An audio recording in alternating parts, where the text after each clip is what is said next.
Hello and welcome, my dear students of class ninth, to lecture number 5 of the second chapter of your biology, the cell, the unit of life. We have already done lecture 1, lecture 2, lecture 3, and lecture 4 of this chapter. If you have not watched the previous 4 lectures, make sure to watch them. The link of all the previous 4 lectures is given in the description box of this video. तो चलो शुरू करते हैं lecture 5 आज का lecture. और हमें यहां से स्टार्ट करना है इस लेक्चर में न्यूक्लियस से।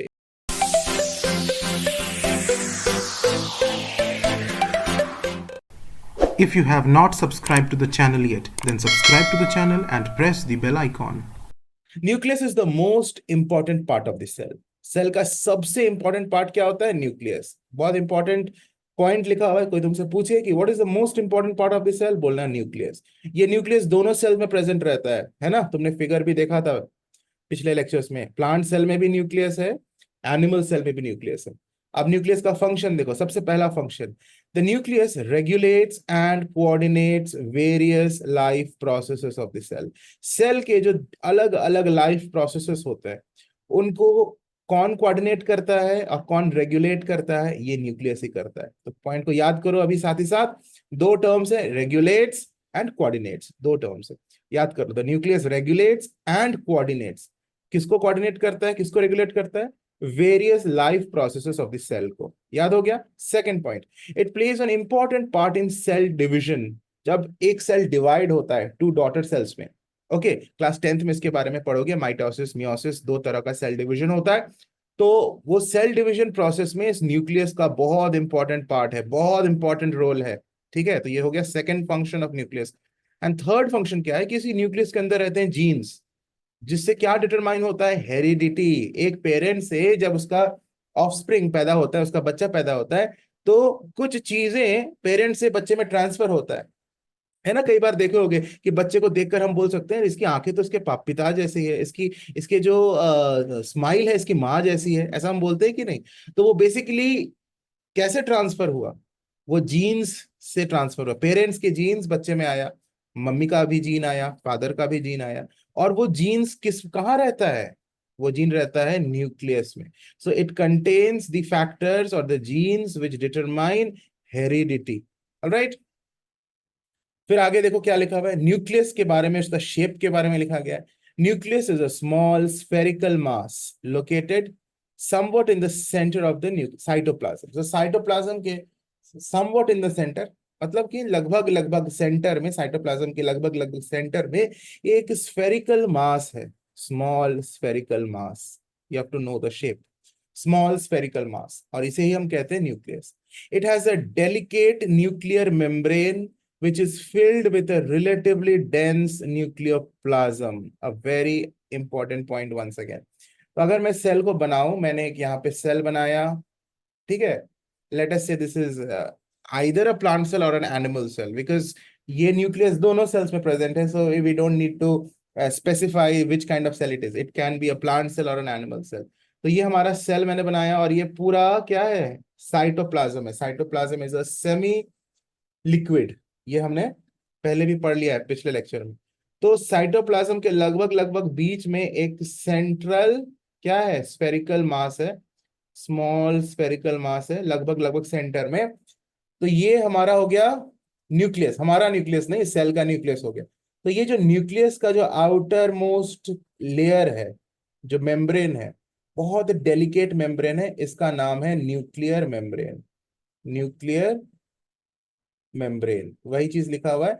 This is basically the delicate membrane surrounding the nucleus. Nucleus को सराउंड करता हुआ जो मेम्ब्रेन है उसका नाम है न्यूक्लियर मेम्ब्रेन। तो लिखा हुआ it has a delicate nuclear membrane. और उसके अंदर क्या भरा हुआ है? इस न्यूक्लियर मेम्ब्रेन के अंदर एक डेंस सेमी लिक्विड भरा हुआ है, गाढ़ा लिक्विड जैसा। Okay, this entire thing which I have shaded with blue, and this is known as nucleoplasm. Nucleoplasm, और तुम्हें याद होगा न्यूक्लियोप्लाज्म नॉन लिविंग कंपोनेंट होता है। ठीक है, अब इस न्यूक्लियोप्लाज्म में क्या है?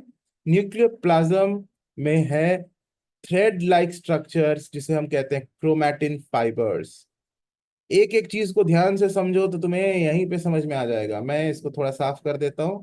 और अभी हम बनाने वाले हैं क्रोमैटिन फाइबर्स जो इस न्यूक्लियोप्लाज्म में रहता है। तो कुछ इस तरह के फाइबर्स रहते हैं। ये जो मैंने अभी ड्रॉ किया फाइबर्स जो कहाँ पे प्रेजेंट है न्यूक्लियोप्लाज्म में, ये है क्रोमैटिन फाइबर्स। क्रोमैटिन फाइबर्स याद हो रहा है ना, कितना इजी है। सो थ्रेड लाइक स्ट्रक्चर्स प्रेजेंट है क्रोमैटिन फाइबर्स, जिसको हम कहते हैं कहाँ प्रेजेंट है, न्यूक्लियोप्लाज्म में प्रेजेंट है। ठीक है। अब क्या रोल है इन क्रोमैटिन फाइबर्स का, देखो ड्यूरिंग सेल डिवीजन, जब सेल डिवीजन होता है the chromatin fibres become thick and ribbon like. जब सेल डिवीजन होगा तो ये जो क्रोमैटिन फाइबर्स है ये मोटे हो जाते हैं और रिबन लाइक बन जाते हैं। कैसे बन जाते हैं, thick and ribbon like. You have to learn these two terms, these are two keywords. Cell division के समय क्रोमैटिन फाइबर्स कैसे बन जाते हैं, तो दो एडजेक्टिव्स यूज किया गया है, दोनों को याद करना, thick and ribbon like. And these fibres are then called chromosomes. और तब हम इन क्रोमैटिन फाइबर्स को क्रोमोसोम्स कहेंगे। तो क्रोमोसोम्स का मतलब क्रोमैटिन फाइबर्स जब थिक एंड रिबन लाइक बन गए हैं सेल डिवीजन के समय, तब हम उसे क्रोमोसोम्स कहते हैं। As simple as this, isn't it. तो एक एक चीज समझ में आ रहा है।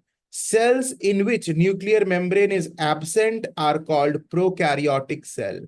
तो वैसा सेल जिसमें न्यूक्लियर मेम्ब्रेन नहीं होता है, हाँ ऐसा भी सेल है। बहुत प्रिमिटिव सेल्स होते हैं, बहुत प्रिमिटिव सेल्स, जैसे बैक्टीरिया, कुछ बैक्टीरिया के ऐसे सेल्स हैं। बैक्टीरिया तो यूनिसेल्युलर होता है, तो बैक्टीरिया में ना ये न्यूक्लियर मेम्ब्रेन रहता नहीं है। ये जो मैंने अभी न्यूक्लियर मेम्ब्रेन बनाया है ना, outer most layer, the membrane of the nucleus, ये न्यूक्लियर मेम्ब्रेन रहता नहीं है कुछ सेल्स में, प्रिमिटिव सेल्स में। और वैसे सेल्स को हम कहेंगे प्रोकैरियोटिक सेल। ये टर्म को याद रखो, प्रोकैरियोटिक सेल्स। इसी पैराग्राफ में देख रहे हो कितने सारे क्वेश्चंस बन सकते हैं। अभी तक हमने बस 7-8 लाइन पढ़ा है, लेकिन इसी 7-8 लाइन में लगभग 10 से 15 क्वेश्चंस तक बन सकते हैं। Okay, so many questions from this way that way can be asked. इसलिए so many information are present over here, you have to learn each and everything। तो प्रोकैरियोटिक सेल, प्रोकैरियोटिक सेल मतलब वैसा cell जिसमें nuclear membrane absent हो, मतलब है ही नहीं। Pro का मतलब प्रिमिटिव, कैरियन मतलब nucleus. Okay, now they have nuclear material called chromatin fibres which occur freely in the cytoplasm। क्योंकि इसमें न्यूक्लियर मेम्ब्रेन रहता ही नहीं है, तो ये जो क्रोमैटिन फाइबर्स है ये कोई मेम्ब्रेन से सराउंडेड तो नहीं रहता, क्योंकि यहाँ पे न्यूक्लियर मेम्ब्रेन है ही नहीं। प्रोकैरियोटिक सेल्स में कोई न्यूक्लियर मेम्ब्रेन है ही नहीं, तो ये जो क्रोमैटिन फाइबर्स है they are not surrounded by any kind of membrane, hence they occur freely in the cytoplasm. तो ये मेम्ब्रेन अगर है ही नहीं, डिलीट कर देता हूं मैं, तो क्या लग रहा है हमें, नहीं ऐसा नहीं लग रहा है कि ये सारे क्रोमैटिन फाइबर्स जो हमने अभी यहाँ पे ब्लैक से तुम्हें स्क्रीन में दिख रहा है क्रोमैटिन फाइबर्स, ये साइटोप्लाज्म में फ्रीली मूव कर रहे हैं, फ्रीली प्रेजेंट है, ऐसा ही लग रहा है। और ऐसा किस में होता है, बैक्टीरिया में। ये एग्जांपल मैंने अभी भी बताया कि प्रोकैरियोटिक सेल्स का अगर एग्जांपल पूछे तो बोलना बैक्टीरिया। ठीक है, इसमें हमारा न्यूक्लियर मेम्ब्रेन नहीं होता है। लेकिन जिन सेल्स में न्यूक्लियर मेम्ब्रेन होता है उनको हम कहते हैं यूकैरियोटिक सेल्स। यू का मतलब ट्रू, सो ट्रू न्यूक्लियस रहता है उसमें। यू मतलब ट्रू एंड कैरियन मतलब न्यूक्लियस, मतलब एक ट्रू रियल न्यूक्लियस रहता है। रियल इसलिए बोल रहा हूं क्योंकि एक प्रॉपर न्यूक्लियर मेम्ब्रेन इन सेल्स में रहता है यूकैरियोटिक में। और न्यूक्लियर मेम्ब्रेन डबल मेम्ब्रेन होता है। Cells in which double nuclear membrane is present are called eukaryotic cells, उसे हम कहते हैं eukaryotic cells. All organisms other than bacteria, इसके एग्जांपल्स हो गए जितने भी दूसरे टाइप के सेल्स हैं, जैसे तुम्हारा गार्ड सेल्स हो गया, मसल सेल्स हो गया, कोई भी प्लांट सेल हो गया। ठीक है, तो वो सारे यूकैरियोटिक, हमारे बॉडी के भी जितने भी सेल्स है सारे यूकैरियोटिक सेल्स है, क्योंकि इसमें हमारा क्या रहता है, प्रॉपर न्यूक्लियर मेम्ब्रेन रहता है, डबल न्यूक्लियर मेम्ब्रेन रहता है। ठीक है, समझ में आया। Now you can see a figure over here, this is an cell showing early stage of cell division, मतलब अभी सेल डिवीजन शुरू हुआ है। इसीलिए देखो यहां तुम्हें न्यूक्लियस के अंदर क्रोमोसोम्स दिख रहा है, क्रोमैटिन फाइबर्स नहीं दिख रहा है। तुम्हें तो अभी मैंने बताया ना कि सेल डिवीजन के समय यही क्रोमैटिन फाइबर्स, यही जो क्रोमैटिन फाइबर्स न्यूक्लियस में रहता है, न्यूक्लियोप्लाज्म में रहता है, न्यूक्लियस के अंदर, वो क्या बन जाते हैं? वो बन जाते हैं thick and ribbon like, thick and ribbon like. और फिर हम इन्हें क्रोमैटिन फाइबर्स नहीं बोलते हैं, क्या बोलते हैं? क्रोमोसोम्स। और ये कब होता है? ये चीज ये होता है during cell division. This we have already discuss just now. तो यहां पर देखो क्या हो रहा है कि इस न्यूक्लियस के अंदर हमें क्रोमोसोम्स शो किया गया है, यानी यही chromatin fibres thick and ribbon like बन के क्रोमोसोम्स में कन्वर्ट हो गया, क्योंकि ये early stage of cell division है। So two pairs of chromosomes have that have condensed from the chromatin network. Chromatin network मतलब chromatin fiber network inside the nucleus. ये डायग्रामेटिक है।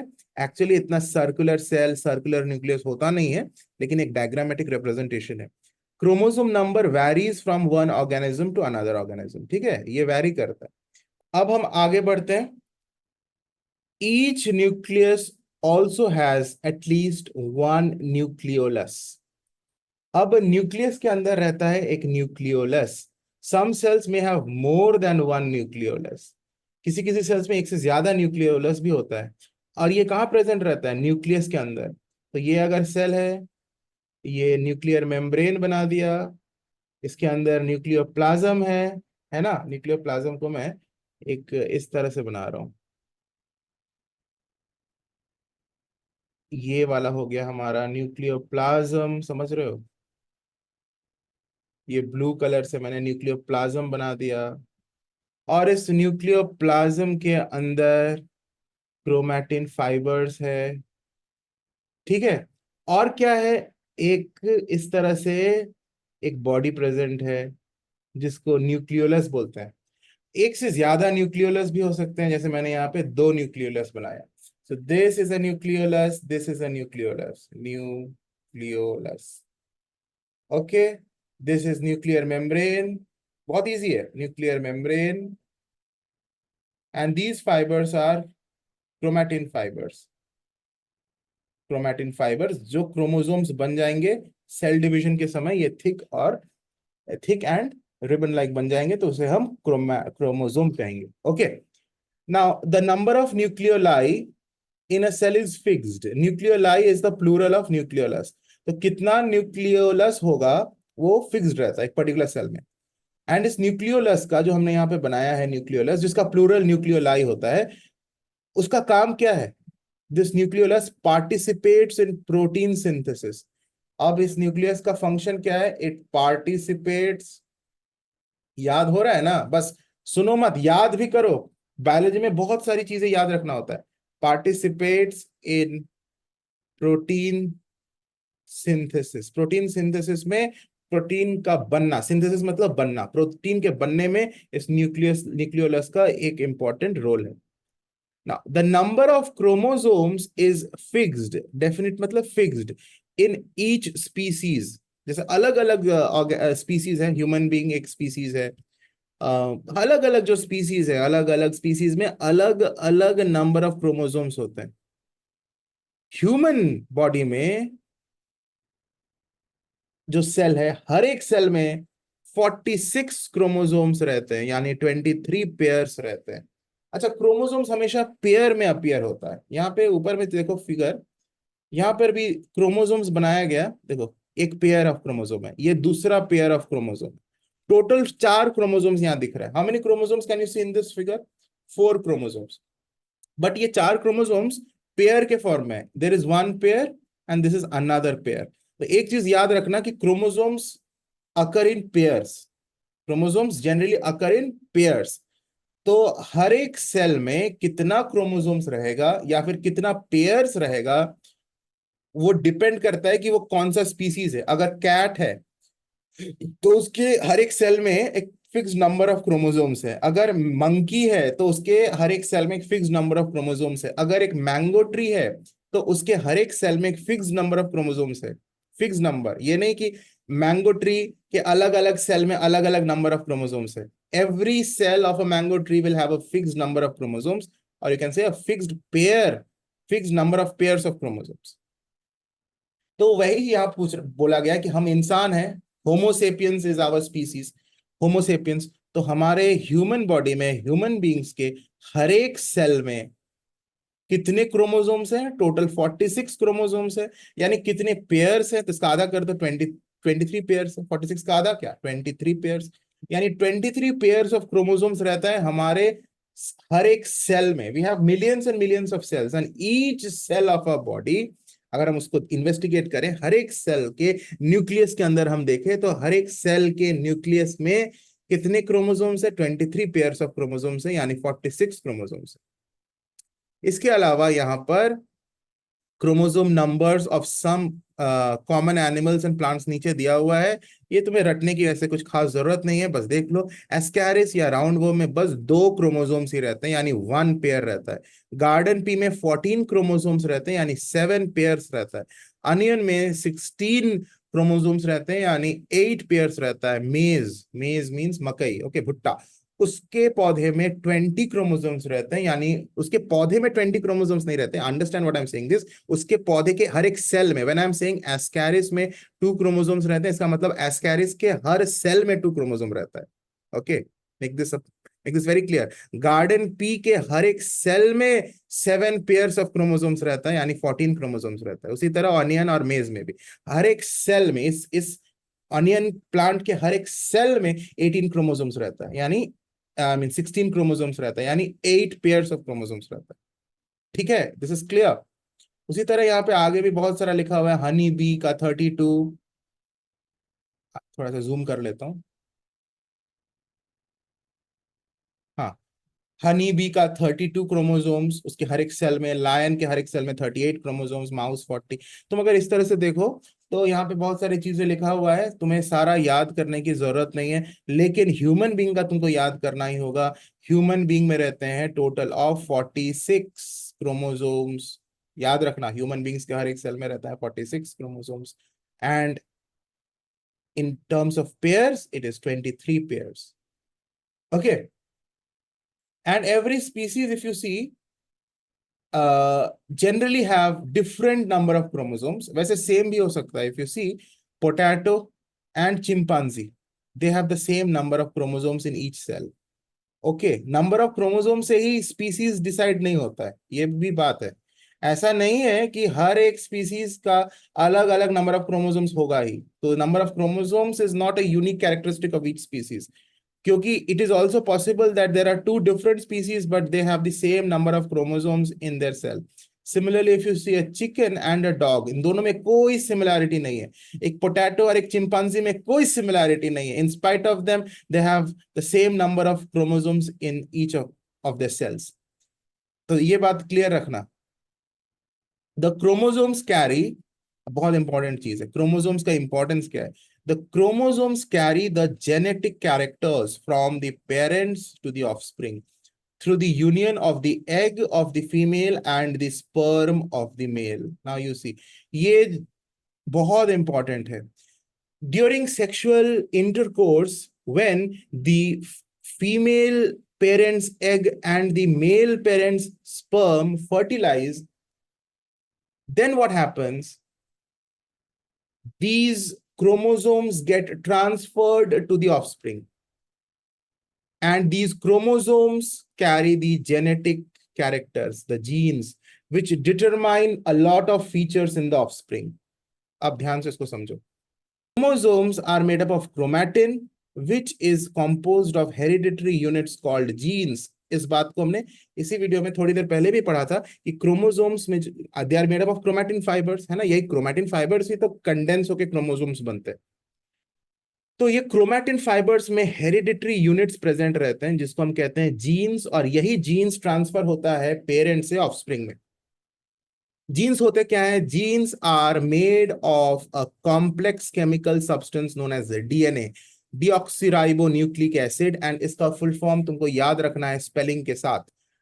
डीएनए क्या होता है? एक कॉम्प्लेक्स केमिकल सब्सटेंस होता है, याद रखना। डीएनए क्या होता है? एक कॉम्प्लेक्स केमिकल सब्सटेंस होता है, और इसी डीएनए से बनता है जीन्स। तो if someone asks you genes are made up of what, you will say genes are made up of DNA, and DNA is a complex chemical substance. What is the full form of DNA? Deoxyribonucleic acid. Read it again. Deoxyribonucleic acid. Learn the spelling properly. ये jeans कहाँ present रहते हैं? ये present रहते हैं, पहले तो इन jeans को हम बोलते हैं hereditary units. Genes are known as hereditary units. कहाँ प्रेजेंट रहते हैं? क्रोमैटिन में प्रेजेंट रहते हैं, और यही क्रोमैटिन से बनता है क्रोमोसोम्स, यानी हम बोल सकते हैं क्रोमोसोम्स में प्रेजेंट रहते हैं. यही क्रोमोसोम्स फर्टिलाइजेशन के समय मेल पेरेंट से और फीमेल पेरेंट से इन जीन्स को ट्रांसफर करते हैं in form of DNA, and that is transfer to the offspring. चीजें क्लियर है? Very simple. यहां पर आते हैं डीएनए फिंगरप्रिंटिंग बोल के एक टॉपिक है, इसको पढ़ते हैं. Like the fingerprints, the DNA pattern helps in ascertaining the identity of a person and hence the term DNA fingerprinting. अब देखो, ये बहुत इंपॉर्टेंट टेक्नोलॉजी आज के समय में इसका यूज है. बहुत सारे फॉरेंसिक डिपार्टमेंट जो है, क्राइम अगर कहीं पे हो रहा है तो क्रिमिनल को आइडेंटिफाई करने में ये डीएनए फिंगरप्रिंटिंग एक टेक्नोलॉजी अभी बहुत ज्यादा इसका पॉपुलर हो रहा है. And this is used by forensic departments to trace the criminals and the person, the culprits behind any crime. Okay, so क्या लिखा गया है? It helps to identify a person, identity of a person, because every single human being has got a DNA of the parent. मेरे अंदर मेरे father के भी DNA है, मदर के भी डीएनए है. Is not it? Because I have just explained you. And how this DNA has come? This DNA has come from the sperm cell and the egg cell. ये जो chromosomes आया ना, 23 chromosomes from the male parent and 23 chromosomes from the female parent, और इन्हीं chromosomes में थे वो genes. तो parent, पिता का जीन्स और माता का जीन्स दोनों प्रेजेंट है बच्चे के जीन में. तो एक तो हम ये डीएनए फिंगरप्रिंटिंग से हम ये पता कर सकते हैं कि ये जो बच्चा है इसके पेरेंट कौन है. Is this person the real biological parent और नॉट? क्या ये इसके रियल बायोलॉजिकल फादर है या उसके रियल बायोलॉजिकल मदर है? ये हम डीएनए फिंगरप्रिंटिंग से आराम से पता कर सकते हैं. पिता का डीएनए अगर बच्चे के डीएनए से मैच कर जाए तो मतलब yes, this they are real parent, this is the real father of this child. माँ का डीएनए अगर बच्चे से मिल जाए, मैच कर जाए, तो हाँ, ये माँ उसकी असली माँ है, या ये बेटा उसकी असली बेटा है. तो यहाँ पर एक एग्जाम्पल दिया गया है. This technique can even testify the parentage of the individual. यही मैंने बताया अभी. ठीक है.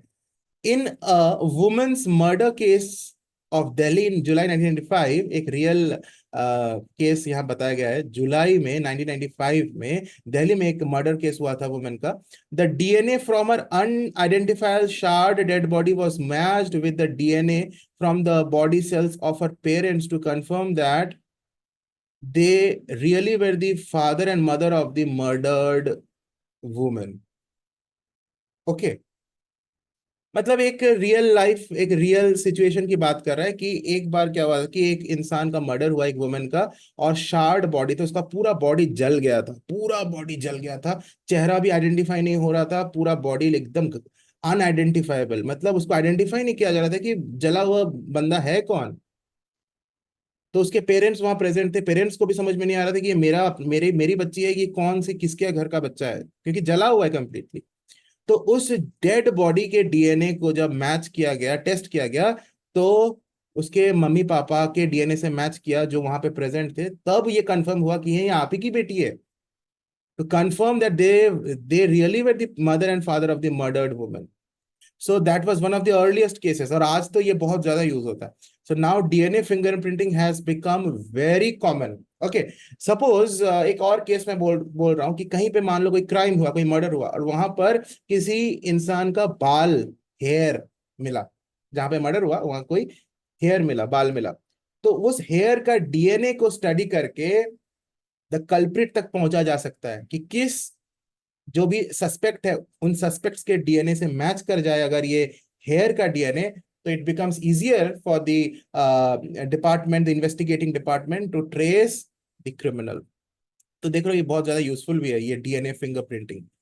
Now, genes and not the number of chromosomes determine the characteristics of a species. देखो यहाँ पर यही बात मैंने थोड़ी देर पहले बताया था कि ये नंबर ऑफ क्रोमोसोम्स नहीं होता है जो कि स्पीसीज के कैरेक्टरिस्टिक्स को डिटरमाइन करता है, क्योंकि यहाँ पे नंबर ऑफ क्रोमोसोम्स तो सेम थे। यहाँ पे देखा, चिकन और डॉग के नंबर ऑफ क्रोमोसोम सेम थे, पोटैटो एंड चिंपांजी के भी नंबर ऑफ क्रोमोसोम सेम थे। उसी तरह lion, tiger, house cat all have 38 chromosomes, but they look different, है ना, उनका बिल्कुल स्पीसीज भी अलग है। Due to what? Due to the different genes located on these chromosomes. इसलिए ये जीन्स एक्चुअली डिटरमाइन करता है different characteristics of a species, genes, and not the number of chromosomes.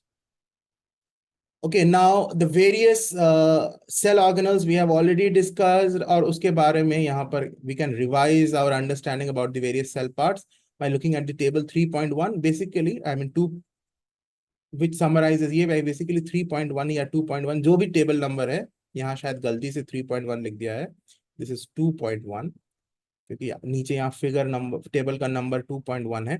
सो ये जो टेबल यहाँ दिया हुआ है ये बेसिकली हमने ऑलरेडी पढ़ लिया है different parts of the cell, लेकिन इसको हम लोग एक बार फिर से रिवाइज कर लेंगे तो तुम्हें याद आ जाएगा कि हाँ सर ये सारी चीजें तो हमने प्रीवियस लेक्चर्स में डिस्कस किया है। So I will read them and I will just give a brief reading to everything which we have done. It is not something which is new. Plasma membrane, which is also known as cell membrane, and it is present in animal cells and plant cells. But in case of animal cells, it is the outermost membrane. It lies next to cell wall in plant cell. Plant cell में एक outermost cell wall होता है, उसके अंदर ये होता है cell membrane. Okay.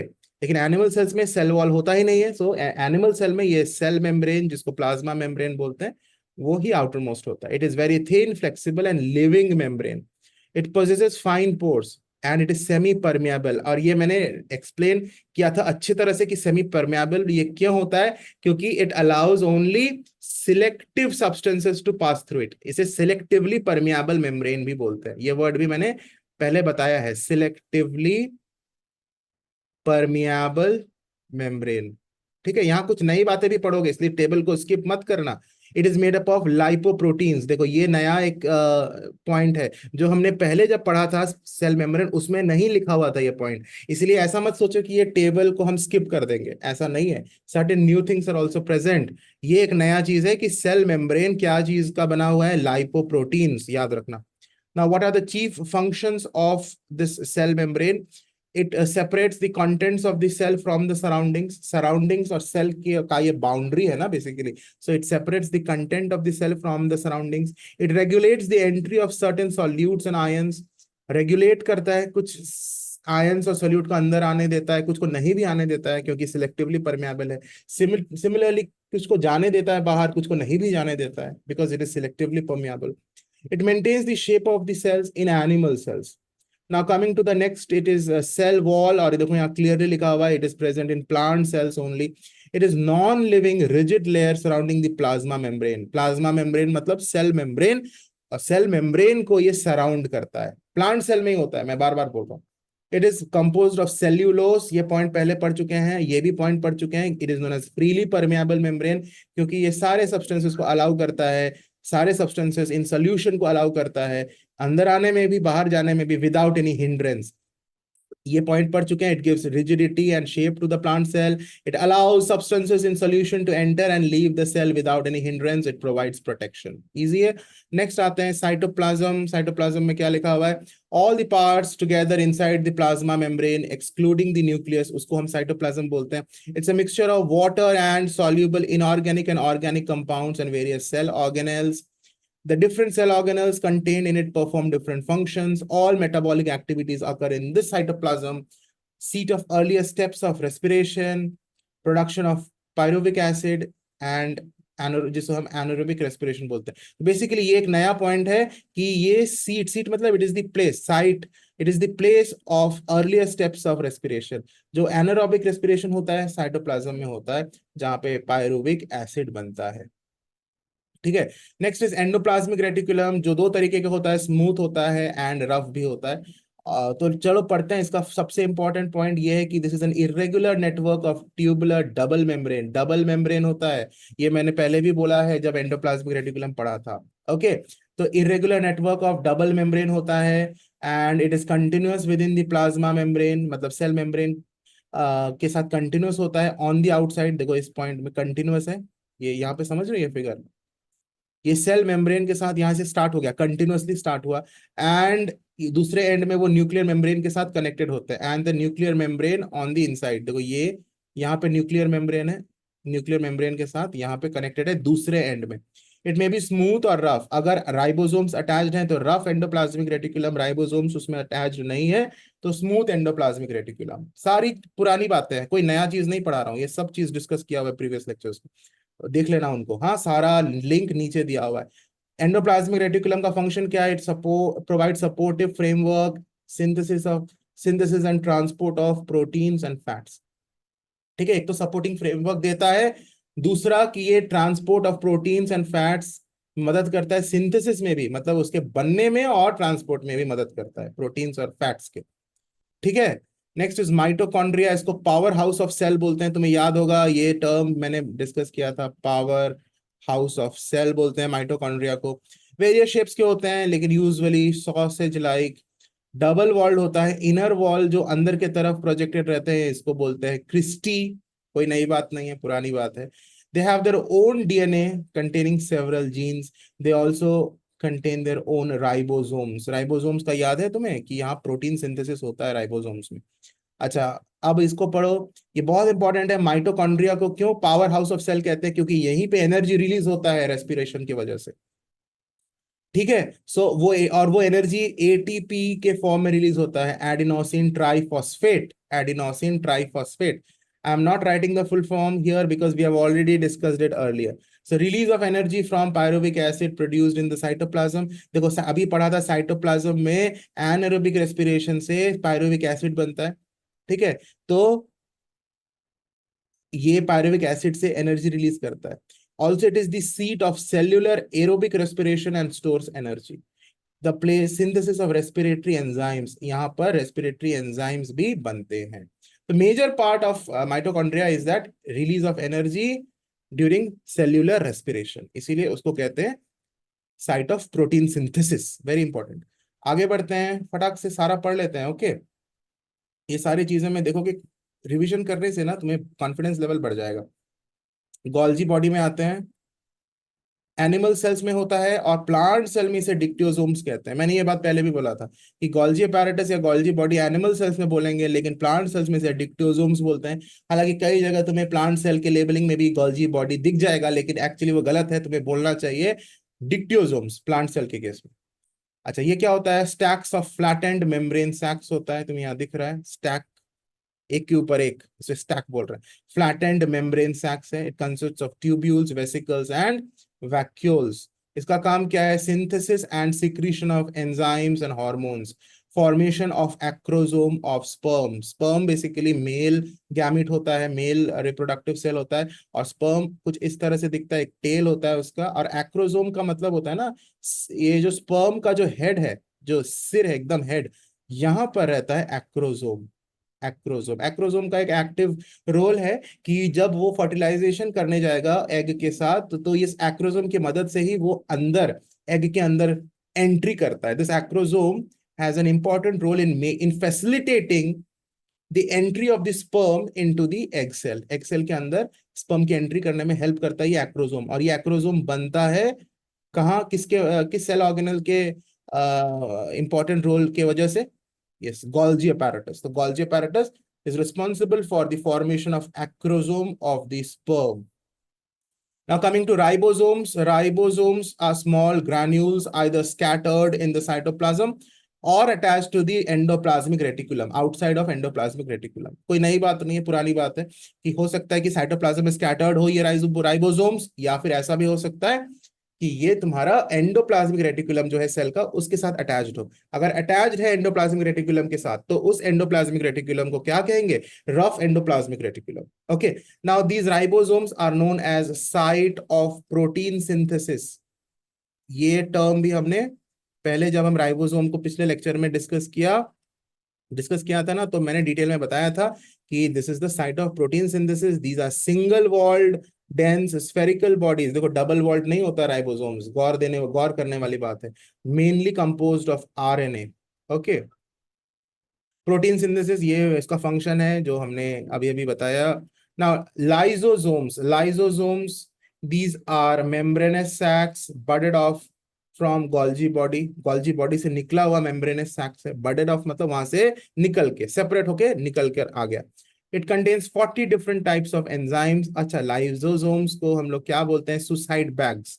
याद है क्यों? क्योंकि वे जब सेल डिस्ट्रॉय हो जाता है, ओल्ड हो जाता है या इंजर्ड हो जाता है, ये लाइसोसोम खुद अपने ही सेल को डाइजेस्ट कर लेता है, डिस्ट्रॉय कर लेता है, यानी इसे हम कहते हैं सुसाइडल बैग्स. अच्छा, इसको पढ़ो. इंट्रा सेल्यूलर डाइजेशन के लिए हेल्प करता है, डिस्ट्रॉय फॉरेन सब्सटेंसेस, कोई बाहर के सब्सटेंस को डिस्ट्रॉय करता है. And when the cell is old और injured, they rapidly destroy the cell organelles. अपने ही सेल ऑर्गेनल्स को डिस्ट्रॉय करके खुद सेल को डिसॉल्व कर लेता है. तो that is why it is known as suicidal bags. Formation of bones by digesting cartilages is also one important point. Okay, ये सारे फंक्शंस हो गए. आगे सेंट्रोजोम, ये सिर्फ प्लांट सेल में प्रेजेंट है. I am sorry, animal cell में प्रेजेंट है.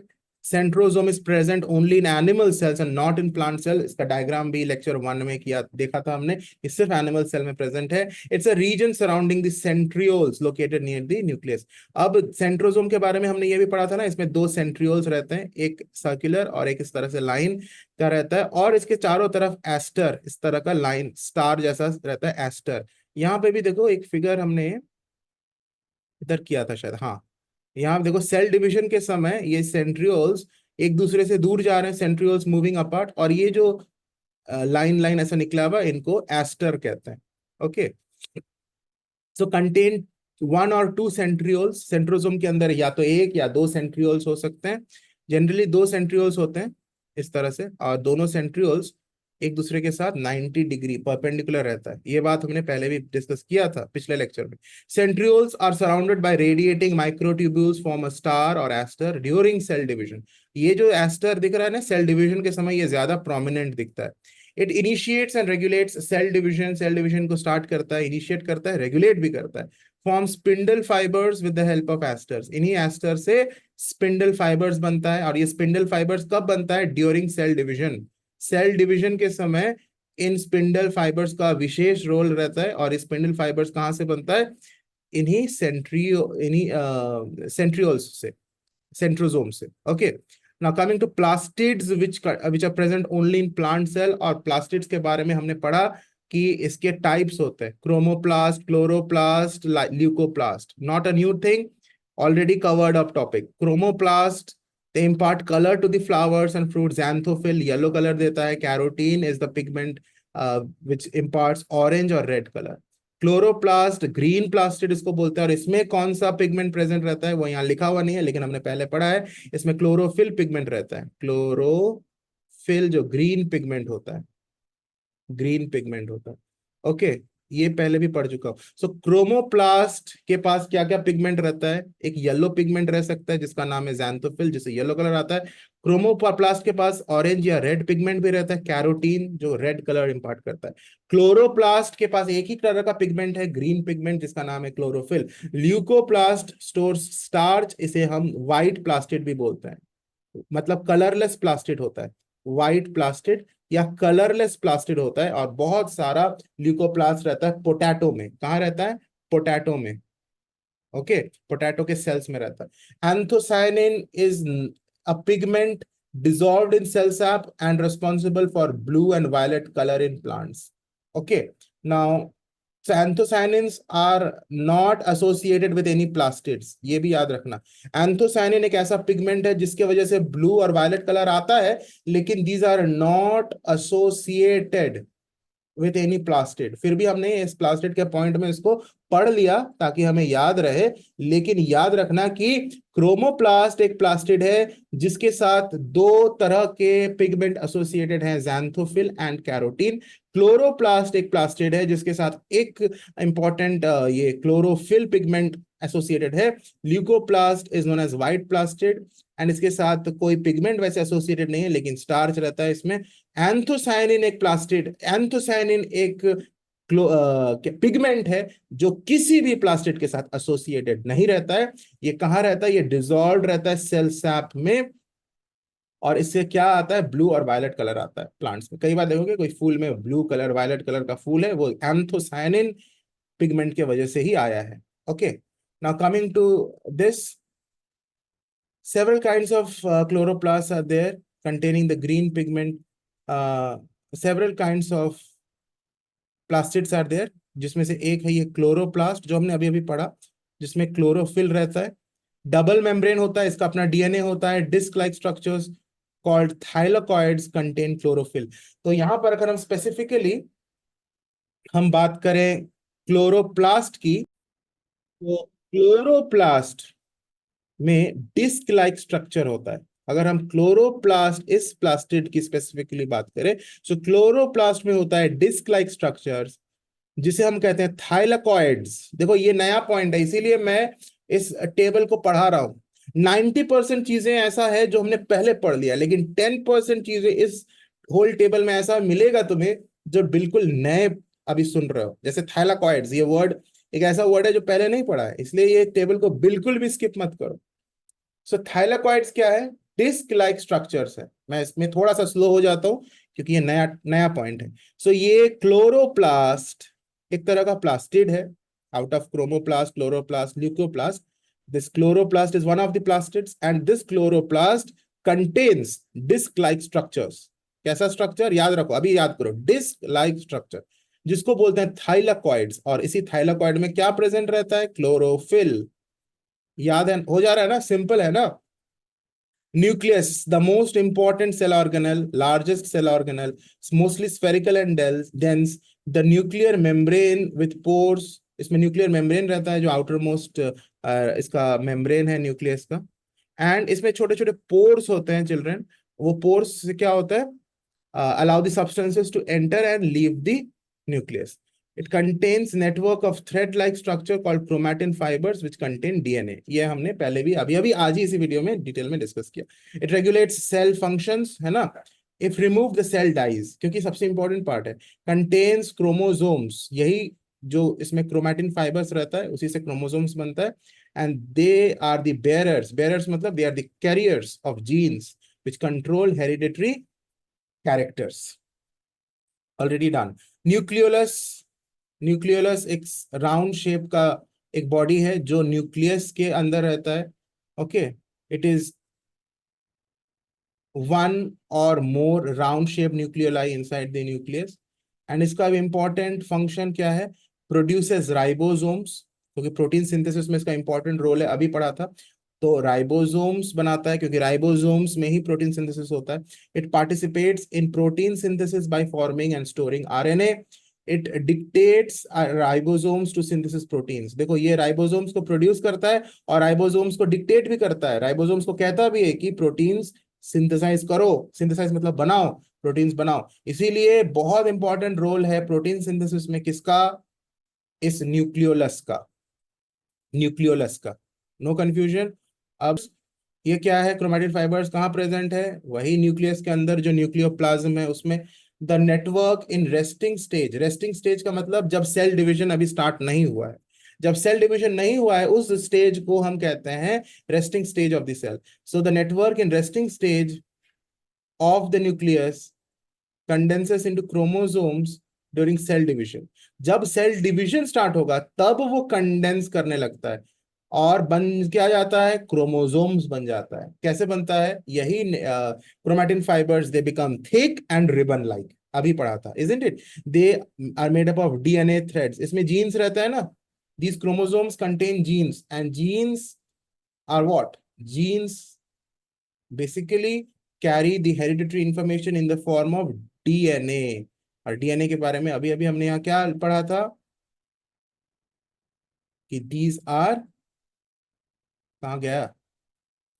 गायब हो गया। यहाँ देखो, these are complex chemical substances। genes are made up of a complex chemical substance called DNA, है ना? ये लाइन अभी अभी पढ़ा था। चलो नेक्स्ट जाते हैं इधर। And you have chromosomes carry hereditary information, और जीन्स, यही क्रोमोसोम्स में रहता है जीन्स जो हेरिडिटरी इंफॉर्मेशन कैरी करता है। और जीन्स किससे बने होते हैं? डीएनए से बने होते हैं, डीऑक्सीराइबो न्यूक्लिक एसिड। वैक्यूल्स और ग्रैन्यूल्स को कर लेंगे तो ये टेबल हमारा कंप्लीट हो जाएगा। चलो, डू नॉट बी इम्पेशेंट, इसको कर लेते हैं, थोड़ा सा टाइम लगेगा। वैक्यूल्स, वैक्यूल्स क्या रहता है? ये नॉन लिविंग कंपोनेंट होता है and these are clear spaces filled with water or substances in solution. Plant cells के vacuoles काफी बड़े बड़े होते हैं, larger vacuoles, while in animal cells these are fewer and smaller ones. Plant cells में ज्यादा number of vacuoles होते हैं, बड़े size के vacuoles भी होते हैं. Animal cells में थोड़ा छोटा vacuoles होता है, कम number के होते हैं. Yes, again a new point here. They are covered by a covering called tonoplast. यहाँ से question आ सकता है, tonoplast. Very important point children कि vacuole का जो covering है, this one, it is known as tonoplast. इसीलिए मैं बार बार बोल रहा हूं कि इस टेबल में कुछ ऐसा नया भी तुम्हें मिलेगा, सारी चीजें रिपीटेड चीज नहीं है. Tonoplast is the covering of the vacuoles. Okay, ये क्वेश्चन आ सकता है, what is the covering of vacuole known as? Now इसका काम क्या है? Storage of water and other substances, food and pigments and waste products. It gives turgidity to the cell. Turgidity मतलब उसको एक proper टाइट स्ट्रक्चर देता है, tight एक शेप देता है सेल को, उसको बोलता है turgidity. It gives turgidity to the cell. इसके बाद granules, these are small crystals और ड्रॉपलेट्स. इसका काम क्या है? Starch in plants, glycogen in animal cells and fat containing granules serve as food for the cell. तो बेसिकली ये serve as food, मतलब these granules they serve as food for the cells. ठीक है, याद हो गया ना? बहुत सारी चीजें, मजा आ रहा है ना? अब ये जो सेक्शन है 2.8, ये हम लोग नेक्स्ट लेक्चर में कवर करेंगे. Please share with your friends this video, and if you have not subscribe to the channel, do subscribe it and press the bell icon so that you don't miss the next lecture. God bless you. Take care.